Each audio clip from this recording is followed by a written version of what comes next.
Kalau saya dikubur nanti, tolong sertakan handphone saya dengan saya. Itu kan punya saya. Kalau antum kangen, miss call aja nggak apa-apa. Masya Allah. Luar biasa. Gak bisa. Itu pakaian antum. Kalau merasa punya antum, akan dibawa. Jangankan ke akhirat. Mohon maaf, alam kubur nggak akan ada yang dibawa. Karena cuma titipan. Titipan itu ketika dititipkan kepada kita, pertama berarti sifatnya sementara. Kedua, kalau sementara, berarti ada yang ngambil kan? Baik. Boleh nggak kalau pemiliknya mengambil dari titipan itu? Boleh. Baik, boleh nggak kalau saat diambil kita mempertahankannya? Tidak. Boleh nggak saat diambil kita marah-marah? Aneh. Aneh. Makanya rumus titipan itu ketika dititipkan harus siap diambil. Yang ketiga, titipan paling bagus itu adalah ketika diambil dalam kualitas yang menyenangkan pemiliknya. Saya titip ya, Masya Allah. Motor. Dititipkan satu, Masya Allah. Begitu dititipkan, rawat dengan baik. Jaga. Begitu kemudian datang pemiliknya, diambil dalam keadaan yang bersih, bagus, dan sebagainya. Senang tidak? Senang. Dititipkan, dibiarkan begitu saja. Bahkan ada yang penyok, spion hilang. Masya Allah. Dengan macam-macam. Antum datang mau mengambil, keadaan tidak menyenangkan. Bagaimana perasaan antum? Marah. Sekarang pertanyaan saya, mohon maaf. Bagaimana Anda menyikapi titipan Allah? Dan yang paling berbahaya adalah ketika seseorang merasa titipan itu bagian dari kepemilikannya, maka itu akan berdampak pada ketidaktenangan dalam kehidupannya. Orang yang merasa memiliki tidak siap ketika diambil oleh pemiliknya. Contoh, seorang sahabat, ini kisah nyata, akan berjuang, anaknya sakit, hebat sekali manhaj ini. Kemudian ketika akan berangkat berjihad, ia ragu karena ingin merawat anak. Kata istrinya, papa berjihad. Dalam bacaan kita sekarang, papa berjihad, biarkan mama yang merawat anak kita. Berangkatlah suaminya. Singkat kata, ketika dia berjihad, anaknya meninggal. Perhatikan Bu, bagaimana baktinya seorang istri yang salihah memberikan ketenangan dalam jiwa suaminya. Ketika pulang, dalam perjuangan usai itu, yang ditanya pertama kali pada istrinya adalah, bagaimana anak kita? Datang. Kata istrinya, papa kan baru datang. Mandi dulu, istirahat dulu, makan dulu. Anak kita itu sudah istirahat dengan tenang, sudah tidur dengan nyaman. Maka suaminya merasa tenang dengan ucapan itu. Kemudian beliau mandi, kemudian beliau makan yang sudah disiapkan, dan malam bertanya lagi. Saat ngobrol berdua dengan istrinya ingin menengok, bertanya, bagaimana anak kita? Istrinya bertanya, duhai suamiku sayang, saya punya persoalan. Apa itu? Ada seseorang yang dititipi. Kemudian tiba pemiliknya, datang mengambil titipan itu. Tapi orang itu marah-marah ingin mempertahankan itu. Belum sempat diteruskan kisahnya oleh istrinya, suaminya memotong. Siapa orang itu? Tidak punya adab, tidak sopan. Itu kan bukan milik dia, kenapa mesti marah-marah? Masya Allah. Maka istrinya dengan tenang menyampaikan, suamiku sayang, pemilik anak kita sudah mengambilnya. Dan selesailah tugas kita yang dititipkan olehnya. Maka seketika itulah diam suaminya, mengalir air matanya, dan mohon kebaikan kepada Allah Subhanahu wa Ta'ala untuk memeluk istrinya dan menguatkan pasangan hidupnya itu. Lihat baik-baik teman-teman sekalian. Menangis itu wajar karena itu nilai kemanusiaan.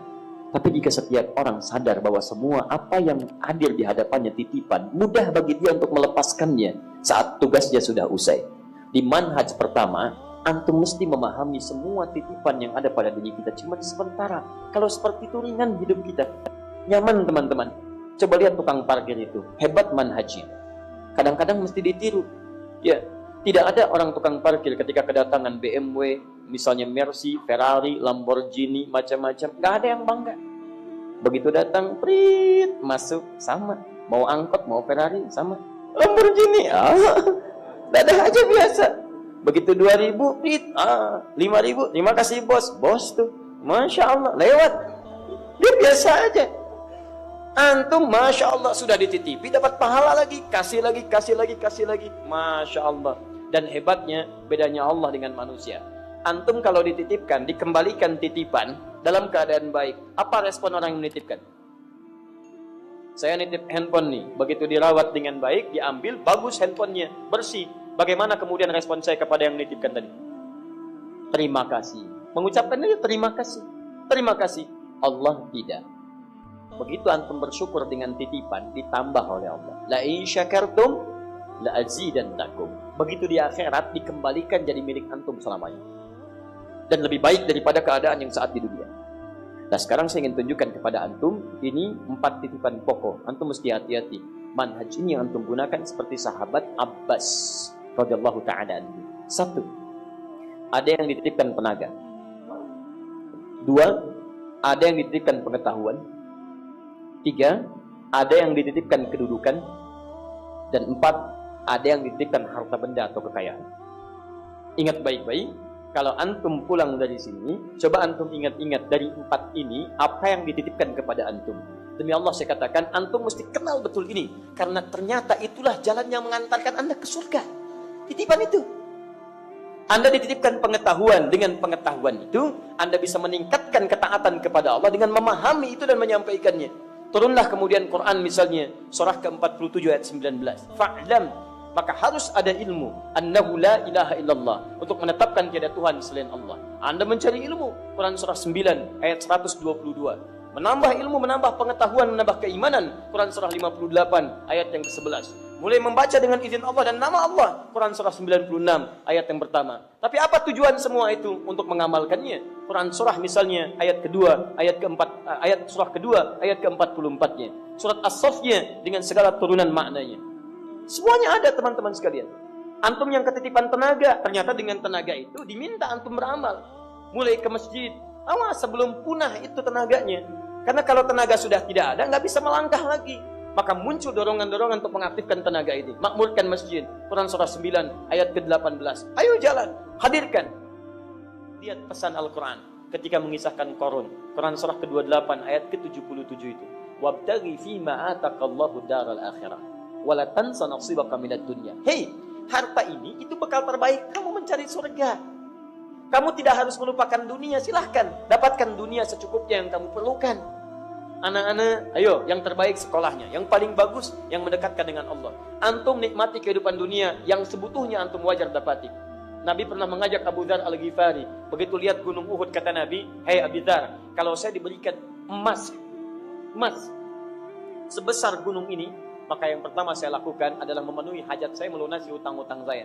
Setelah itu cukup kebutuhan saya berikan kepada orang yang membutuhkannya." Titipan.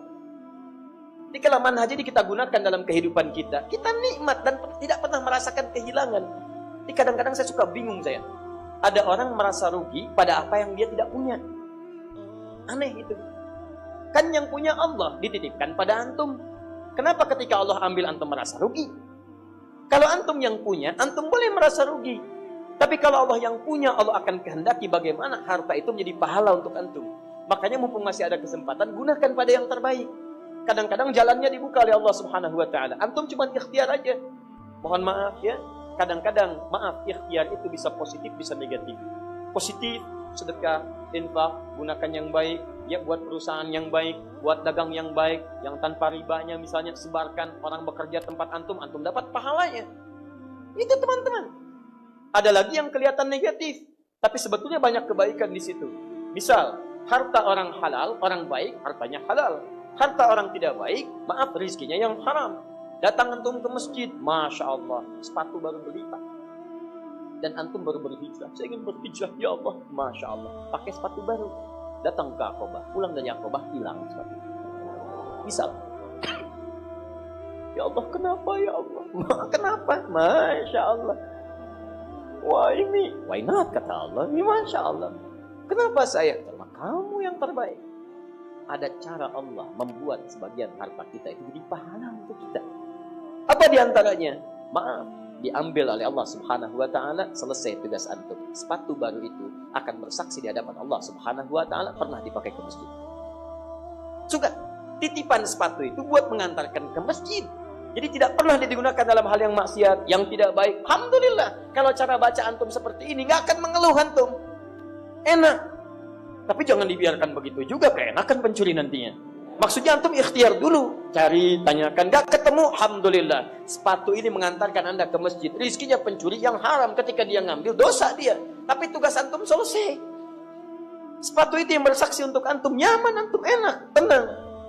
Tapi teman-teman, kadang-kadang husnudzan kepada Allah penting dalam setiap keadaan. Kelihatannya tidak menyenangkan, tapi begitu dijalani, antum cuma ikhtiar, jangan pikirkan yang tidak menyenangkannya. Kami di Pontianak kemarin, Pak, schedule kami Ahad sore kembali, tapi Allah berkehendak lain. Ingin hati terbang ke Jakarta, kehendak Allah itu yang kami ikuti. Tetap bertahan di Pontianak. Tiba-tiba, Masya Allah, kasih hujan.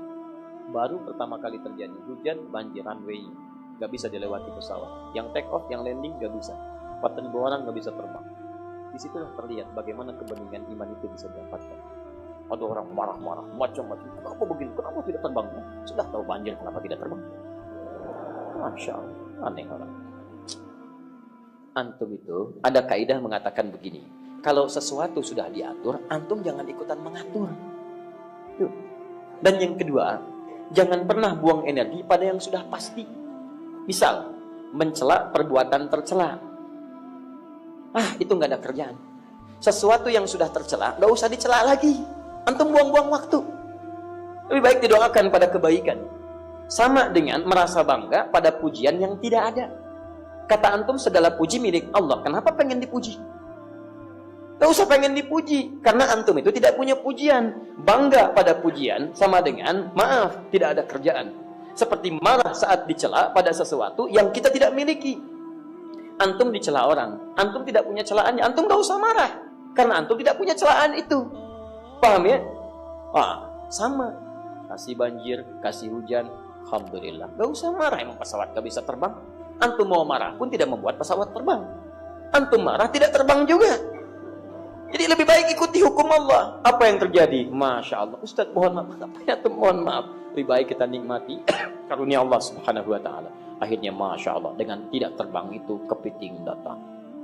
Udang Pontianak, Masya Allah, durian Pontianak, makanan khas, dibawa makan di kapal lewat sungai Kapuas, Masya Allah. Saya sampaikan teman-teman di sana, termasuk pada teman penghafal Quran. Akhi, kalau semua yang tidak terbang itu tahu, dengan tidak terbang akan makan kepiting, akan banyak berdoa orang di Allah mudah-mudahan tidak terbang. Hikmat. Jadi kalau kita cuma baca dengan bahasa-bahasa logika kita, capek kita. Husnudzan itu penting, tapi pada tempatnya. Pada yang harus ada tindakan, lakukan dengan tindakan. Ibu naik bis, di bis ada preman, Masya Allah, tangannya tiba-tiba ke dompet orang lain begini. Husnudzan aja kepada Allah. Bukan husnudzan, itu maling namanya. Tindakan di situ, copet, jelas. Tapi pada sesuatu yang sifatnya wajar, kita lihat dengan iman, gunakan iman kita. Itulah atas. Dan yang paling hebat adalah, ini yang paling penting, titipan keluarga yang berkumpul 4 hal tadi. Nah, Abbas ini salah satunya menggunakan titipan dunia dari Allah untuk bisa memperbaiki keluarganya supaya dekat dengan Allah. Karena yang dibawa ke akhirat nanti itu bukan titipan dunia yang 4 tadi, itu cuma bekal. Yang bisa kita bawa salah satunya mengantar ke surga itu keluarga besar kita. Saya berikan kabar baiknya, Quran surah 13 ayat 23 sampai 24. Perhatikan baik-baik. Jannatu 'adnin yadkhulunaha. Allah siapkan surga Adn. Dan ada orang-orang yang akan memasukinya. Wa man salaha min abaihim, dan orang-orang saleh dari ayahanda dan ibundanya, orang tuanya. Jadi ketika masuk surga, ayah ibu antum ikut bareng-bareng nih. Wa azwajihim, pasangan-pasangannya. Jadi kalau suami istrinya ikut ke surga, bapak ibu suami, bapak ibu istrinya. Wa dzurriyyatihim, dan semua keturunannya, bukan aulad. Kalau aulad anak-anak, kalau dzurriyyah anak punya anak lagi, punya anak lagi, punya anak lagi sampai berakhir kehidupan. Sepanjang mereka saleh, salatnya saleh, maka ke surga bersama-sama. Tidakkah Anda bisa membayangkan dalam pelukan dunia, tadi saya lihat seorang ibu bawa anaknya timang, senyum begini. Apa Anda tidak mempersiapkan kehidupan akhirat nanti? Bagaimana jika suatu saat berpisah? Karena sudah ada kisah di masa lalu, suami berpisah dengan istrinya, seperti Nabi Nuh, Nabi Lut berpisah dengan istrinya. Istri berpisah dengan suaminya, seperti Asia berpisah dengan Firaun. Kisah itu ditampilkan pada kita bukan untuk jadi cerita, tapi supaya antum menata manhaj hidup antum. Jangan sampai antum seperti itu. Maka itulah dibaca oleh para sahabat. Umar bergerak menata anaknya. Amr bin As menata anaknya. Abbas menata anaknya. Mau laki-laki, mau perempuan. Malik meninggal, istrinya Malikah. Anaknya Anas ditata lagi oleh ibunya, single parent. Maka Abbas menjadikan aset kehidupannya untuk bisa membawa aset keluarganya. Beliau menginginkan bukan cuma saya yang soleh sendirian, anak saya, keluarga saya, kerabat saya, yang masuk surga bersama-sama. Apa antum tidak membayangkan nikmatnya melihat senyuman anak kita tiba-tiba berpisah di akhirat nanti? Dan itu abadi. Kalau berpisah dunia, besok kita lihat. Tapi kalau berpisah akhirat, kapan antum bisa lihat lagi? Dan tidak sedikit kemudian orang ingin kembali ke dunia untuk beramal saleh. Quran surah 63 ayat 9-10. Fa asaddaqa wa akum minas salihin. Ya Allah, beri kesempatan ya Rab untuk mengerjakan amal saleh lagi. Kami ingin bekal ya Allah, kami ingin bekal ya Allah. Kenapa antum tidak menyiapkan itu?